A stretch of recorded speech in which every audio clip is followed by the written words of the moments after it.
지역에서 발견하는 세상 이야기를 함께 나눕니다. 김태훈의 썰. 지역 스토리텔링 연구소 김태훈 소장과 함께합니다. 소장님 안녕하세요. 네, 안녕하세요. 네, 소장님 오늘의 퀴즈 한 번 더 소개해 주실까요? 네, 지난주 사천에서 코로나로 3년 만에 열린 이 쇼를 통해 블랙 이글스의 화려한 고개 비행을 볼 수 있었는데요. 각종 항공산업 관련 기업들이 각종 첨단 제품을 선보이는 이것은 무엇일까요?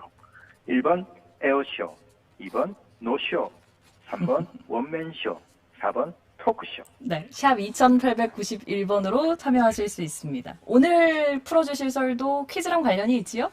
네, 지난주 축제 사천 에어쇼 얘기를 하면서 에어쇼 썰을 좀 풀고 싶고요. 네. 그리고 이제 사천 에어쇼의 미래에 대해서도 한번 같이 생각해보면 좋겠습니다. 이 행사가 코로나19 때문에 3년 만에 열렸다고 하더라고요. 네네. 그리고 또 올해 뭐 최다 관람객 기록을 경신했다고 하던데요?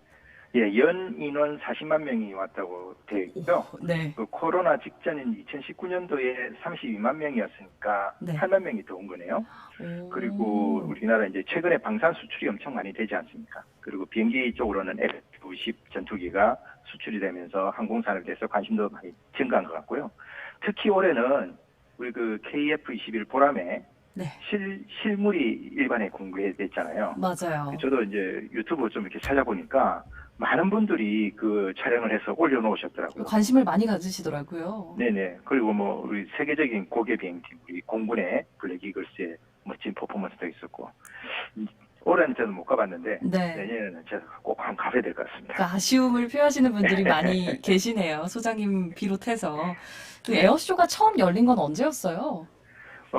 일단 요 라이트 형제가 비행기라는 물체를 공중에 띄운 게 1903년 12월 17일이거든요. 예. 그때 이제 동생인 오빌 라이트가 12초 동안 37m를 비행을 했는데 그때 속도가 시속 11km랍니다. 제가 달리기 하는 속도하고 거의 비슷한 속도인데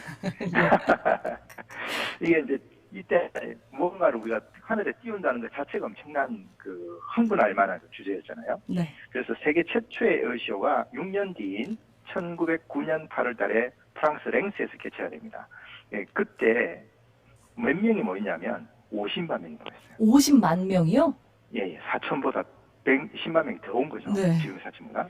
근데 이제 그때만 해도 비행장이라는 게 있을 수가 없잖아요. 그렇죠. 비행기 자체가 아주 초창기다 보니까.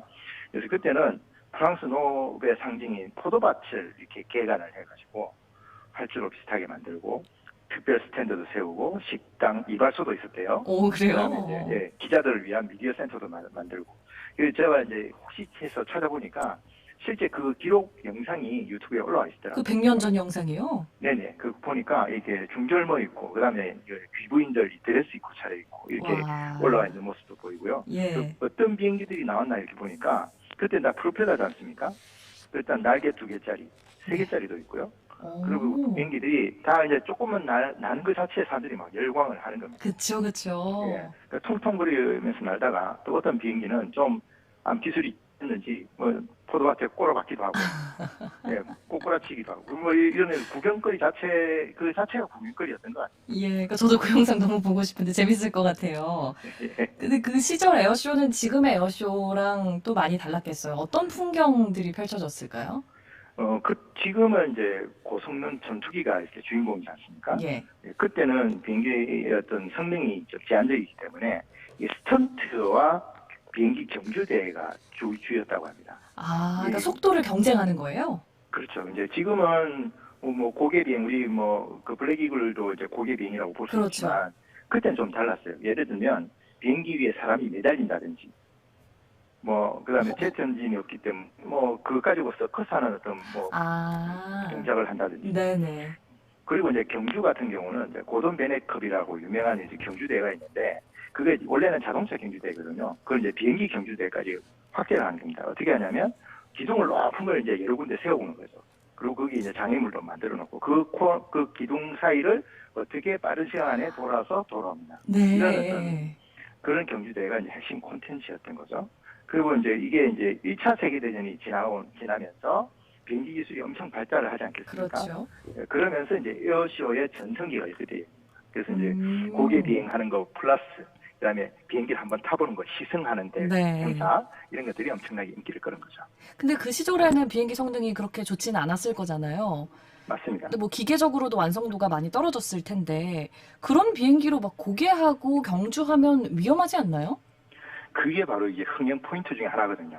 그래요? 이게 이제 경쟁 이때 이제 국제 대회로 보통 열렸기 때문에 이 또 이제 애국심 이런 것들이 또 들어가지 않습니까? 네. 그러면 이제 무리를 하게 되고 그러다 보면 아, 경쟁이 막 붙는군요. 예, 그럼 추락한다든지 충돌한다든지 이러면서 조종사들 사망하는 사건이 굉장히 많았습니다. 그래요. 예, 근데 그게 오히려 사람들로 하여금 굉장히 아드레날린이 나오게 하면서 굉장히 이제 흥분하게 만드는 거죠. 그래서 그때 그 당시 기사를 보면 이 사람들을 비행기 조종사들을 공중의 검투사라고 불렀어요. 그랬겠어요. 이게 네. 뭐 볼거리가 되면서도 그렇죠. 근데 지금은 거의 전투기가 에어쇼의 중심이잖아요. 주인공이고. 맞습니다. 언제부터 이렇게 바뀌게 된 거예요? 전쟁 지나면서부터일까요? 예, 이것도 이제 전쟁 이후죠. 2차 세계대전이 지나면서 아, 2차 그쵸. 세계대전 때 이제 제트기가 나오지 않습니까? 제트 엔진이 등장하고 네. 그리고 2차 세계대전이 끝나고 나면서 민항기가 또 이제 론칭을 하게 되죠. 제트 엔진이 단 뭐 보잉이라든지 이런 게 등장이 되면서 그러니까 이제는 더 이상 비행기가 신기하지 않은 거죠.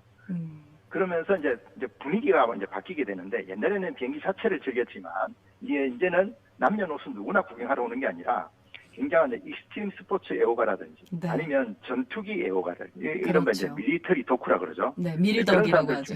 예, 그런 사람들 중심으로 이제 행사가 이제 마련되게 됩니다. 그다음에 또 중요한 특징 중에 하나가 에어쇼의 이제 핵심 주최자가 공군이 된다는 거죠. 군대가 그렇죠. 된다는 예. 예, 그러면서 예전처럼 쇼라든지 고개라든지 이게 중심이 아니고 이른바 이제 방위산업, 군수업체들, 비즈니스가 중심이 되는 이제 그런 식으로 바뀌게 되는데 네. 새로운 무기, 전투기 성능 체크하고 구매 상담하고 그렇죠. 그러면서 이제 이런 비즈니스가 중심이 되는 행사로 이제 바뀌게 됐죠. 그게 이제 우리나라에서 대표적인 행사가 이제 사천 에어쇼도 있지만 서울에 이제 성남에 있는 서울공항에서 하는 아덱스라고 하는 행사가 있거든요.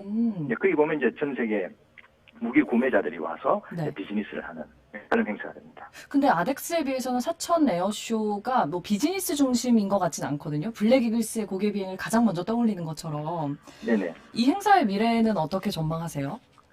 그러니까 우리가 이게 서울공항에서 하는 그 아덱스가 이제 비즈니스 중심이기 때문에 그렇죠. 똑같은 걸 또 사천에서 하는 거는 좀 이렇게 낭비지 않겠습니까? 네. 그런 면에서 제가 이제 오늘 이 자료를 준비를 하면서 사천 에어쇼의 어떤 그 미래의 방향에 대해서는 옛날의 에어쇼를 좀 참고해 보면 좋지 않을까.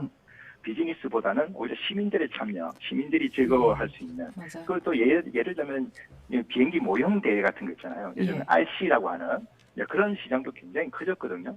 그래서 시민들이 참가해서 뭔가 이렇게 기량을 겨룬다든지, 그다음에 이제 그 밀리터리 덕후들이 모여서 축제를 벌인다든지, 약간 좀 기존의 제조기업과 군수기업과 군대가 중심이 아니라 비행기를 좋아하는 시민들, 그다음에 비행기 그렇죠. 밀리터리 덕후들이 중심이 돼서 사천 에어쇼의 어떤 방향을 만들어 간다면 이렇게 아덱스와 또 다른 또 시민 친화적인 진짜 시민들의 축제가 되는 그런 행사로도 성장시킬 수 있지 않을까. 그죠. 올해가 네, 40만 명 지나갔다고, 들렸다 갔다고 하는데, 뭐 네네. 400만 갈 수도 있지 않을까요? 그렇게 되면? 400만은 어려워요. 내보죠. 예, 소장님, 밀리터리 덕후로서 오늘 말씀 잘 들었습니다. 고맙습니다. 고맙습니다. 지금까지 지역 스토리텔링 연구소 김태훈 소장과 함께 했습니다. 오늘 퀴즈 정답은 에어쇼였습니다. 정답자 가운데 5962, 3574, 6721, 3527, 2283 5분께 커피 교환권 선물로 보내드리겠습니다. 이 이외에도 문자 보내주신 분들 감사드리고요. 금요일 저희가 준비한 순서 여기까지입니다. 다음 주 월요일에 인사드리겠습니다. 라이브 경남 함께 해주셔서 고맙습니다.